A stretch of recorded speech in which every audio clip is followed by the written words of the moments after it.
حضرت ابو طالب علیہ السلام کا تعارف اور کردار۔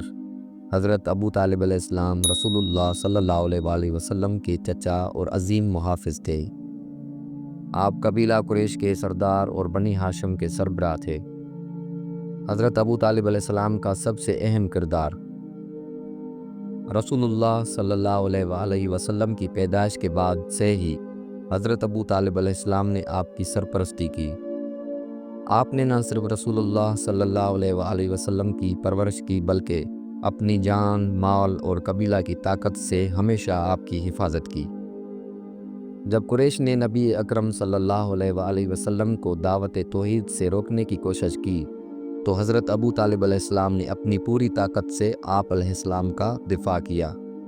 شعب ابی طالب میں 3 سالہ معاشی و معاشرتی بائیکاٹ کے دوران آپ نے اہل بیت الاسلام کے ساتھ بھوک اور مصیبتیں برداشت کیں، مگر رسول اللہ صلی اللہ علیہ وآلہ وسلم کی حمایت سے پیچھے نہ ہٹے۔ حضرت ابو طالب علیہ السلام کا ایمان۔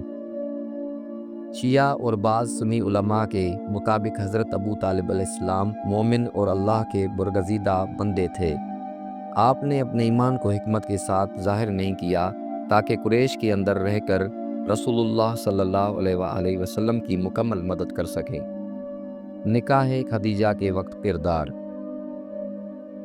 جب حضرت محمد مصطفیٰ صلی اللہ علیہ وآلہ وسلم اور حضرت خدیجہ سلام اللہ علیہا کا نکاح ہوا تو حضرت ابو طالب علیہ السلام نے خود نکاح کا خطبہ پڑھا اور فرمایا، محمد کا مقام اللہ کے نزدیک بہت عظیم ہے۔ محمد وہ ہیں جو سب سے زیادہ امانت دار، سچائی والے اور اللہ کے پسندیدہ ہیں۔ حضرت ابو طالب علیہ السلام کی وفات۔ آپ کی وفات 10 نبوی میں ہوئی۔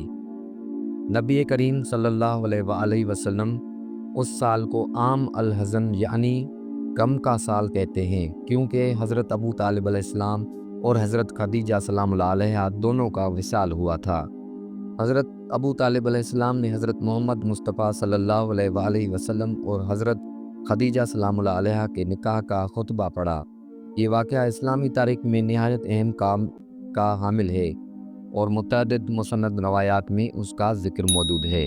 اگر آپ کو میری یہ ویڈیو اچھی لگی تو پلیز لائک اور سبسکرائب ضرور کرنا تاکہ میری ہر آنے والی ویڈیو آپ تک بآسانی سے پہنچ جائے۔ جزاک اللہ۔